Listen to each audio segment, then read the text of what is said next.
In Langston Hughes' poem, I Too, the speaker is an African American man, either a slave, a free man in the Jim Crow South, or even a domestic servant. The poem is written in free verse, featuring short lines and simple language. The poem begins with the famous line, I too sing America, declaring the speaker's right to claim an American identity as his own. The speaker then identifies himself as the darker brother who cannot sit at the table and must eat in the kitchen. This alludes to the common practice of racial segregation during the early 20th century, when African Americans faced discrimination in nearly every aspect of their lives.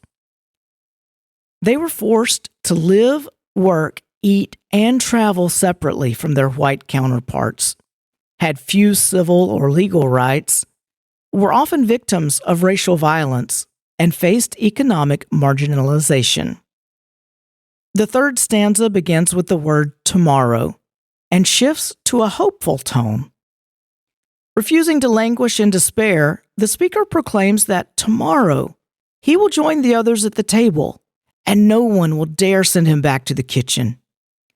Not only that, but the others will see how beautiful the speaker is and will therefore feel ashamed.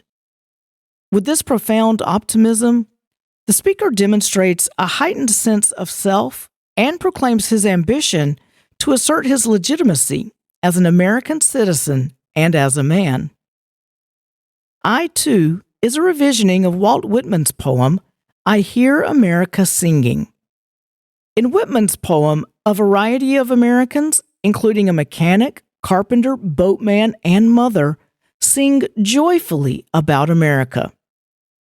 Hughes echoes Whitman most directly in his first and last lines, I too sing America, and I too am America, both of which are declarations of inclusion, stating that this national identity belongs to Black Americans as much as it does to whites.